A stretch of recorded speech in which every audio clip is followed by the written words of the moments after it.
Aksi unjuk rasa menolak penetapan status tersangka Gubernur Papua Lukas NMB diduga KPK merupakan upaya dari tersangka. Dugaan penerimaan gratifikasi 1 miliar rupiah proyek Papua menjadi langkah awal pengembangan dugaan penyimpangan dan pengelolaan uang tak wajar seorang gubernur. Dalam hal kebebasan warga masyarakat untuk mengeluarkan pendapat dilindungi undang-undang. Hanya saja kita melihat ini adalah suatu demo yang diupayakan oleh pihak tersangka LE. Namun demikian, karena kita prinsipnya menghargai proses yang terjadi, kita juga menghimbau. Kemarin kenapa misalnya Menko Polhukam mengumpulkan para penegak hukum yang terkait dengan Papua, itu yang dirasa perlu situasi di sana agak berbeda dari yang biasanya, sehingga berbagai hal koordinasi juga kita lakukan. Dianggapnya bahwa tersangka LE itu hanya melakukan korupsi senilai 1 miliar. Dan kenyataannya, ya 1 miliar memang di awal. Nanti untuk pengembangan akan banyak sekali, bahkan pada saat ini, itu KPK telah mengambil alih pemblokiran, artinya yang dari PPATK, sedang sudah dilakukan pemblokiran oleh penyidik di KPK senilai 71 miliar rupiah. Sementara Indonesia Corruption Watch ICW bilang, jika Gubernur Papua Lukas NMB tidak menerima penetapan dirinya sebagai tersangka, bisa mengajukan pra-peradilan. Kalau memang seseorang merasa tidak sepakat atau tidak puas dengan penetapan tersangka, ada mekanisme hukum yang dapat ditempuh, yaitu mengajukan upaya pra-peradilan. Namun, yang harus dijadikan catatan, sekalipun pra-peradilan diajukan, sama sekali tidak menghentikan proses hukum yang sedang berjalan di KPK. Proses hukum tersangka Gubernur Papua Lukas NMB berbeda dari yang biasa. Bahkan Menko Polhukam sampai mengumpulkan penegak hukum terkait dengan dugaan gratifikasi. Lukas NMB tidak hanya diduga menerima gratifikasi, tapi juga ada dugaan aliran setoran tunai tidak wajar di kasino yang nilainya mencapai 560 miliar rupiah. Tim Liputan Kompas TV.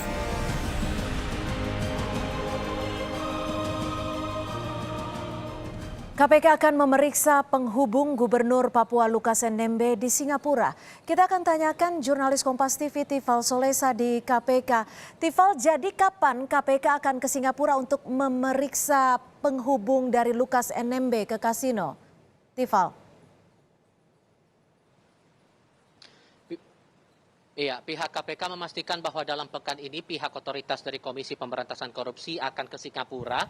Persisnya akan melakukan pertemuan dengan lembaga sejenis KPK milik otoritas Singapura yang bernama Corrupt Practices Investigation Bureau atau CPIB di Singapura. Nah, selain ada beberapa kerjasama yang akan dilakukan dengan lembaga tersebut, baik soal ekstradisi maupun juga pencarian buron, tapi ada kuat kaitannya ini berhubungan langsung dengan pengusutan kasus dugaan korupsi yang menjerat Gubernur Papua Lukas NMB. Sekedar informasi saja bahwa di Tenggarai ada penghubung yang dimiliki Lukas NMB di sana untuk menyimpan sejumlah aset hasil kejahatannya, sehingga ini butuh pengusutan lebih lanjut. Untuk persisnya pada hari apa atau pada kapan keberangkatan dari otoritas KPK menuju ke Singapura ini masih ditunggu, tapi setidaknya pada pekan ini upaya pertemuan tersebut akan segera dilakukan dalam pekan ini. Lebih lengkap kita dengar pernyataan dari Karyoto selaku Deputi Penindakan dan Eksekusi dari Komisi Pemberantasan Korupsi.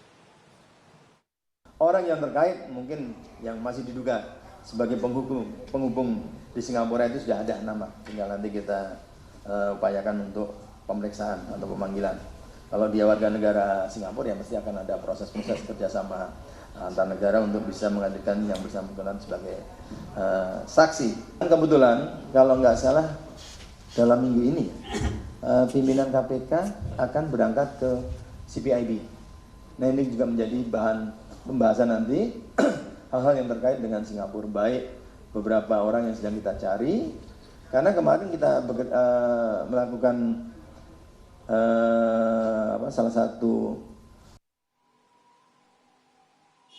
Ya, langkah-langkah ini dianggap penting untuk kemudian ditemukan sejumlah bukti untuk mengerucutkan dugaan tindak pidana yang dilakukan oleh Lukas NMB ke pidana pokok yang bisa saja dijerat, apakah itu berhubungan langsung dengan jual beli jabatan, berhubungan dengan pengadaan proyek atau lainnya, Cynthia. Ya, Tifal, lalu bagaimana dengan rencana KPK memeriksa Lukas NMB di Jayapura, Tifal? Untuk itu pihak KPK dalam beberapa kesempatan terpisah menegaskan bahwa sejauh ini proses pemanggilan dilakukan untuk kemudian diminta untuk dilakukan pemeriksaan. Nah, untuk pemanggilan sendiri rencananya untuk panggilan kedua akan dilaksanakan pemeriksaan itu pada pekan depan antara hari Senin atau hari Selasa, begitu yang disampaikan Karyoto dalam keterangan terakhir kali yang disampaikan kepada media.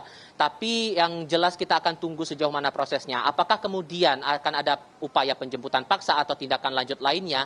Karyoto kemarin menegaskan kembali bahwa setiap proses ini akan dilihat dinamikanya, tapi yang pasti seluruh proses hukum yang berjalan masih akan tetap berjalan sesuai dengan kaidah aturan yang berlaku, terutama dalam hal ini Kitab Undang-Undang Hukum Acara Pidana. Saat panggilan pertama tidak dipenuhi, maka surat panggilan kedua dilayangkan, diminta untuk datang pada panggilan kedua, tapi saat panggilan kedua tidak dipenuhi juga, maka ada upaya penjemputan yang akan dilakukan oleh pihak Komisi Pemberantasan Korupsi. Apakah nanti akan ada jemput bola dalam artian akan datang pihak KPK ke Jayapura atau ke Papua begitu? Ini masih kita menunggu konfirmasi dari pihak KPK, Cynthia. Baik, Tifal Solesa melaporkan langsung dari KPK Jakarta.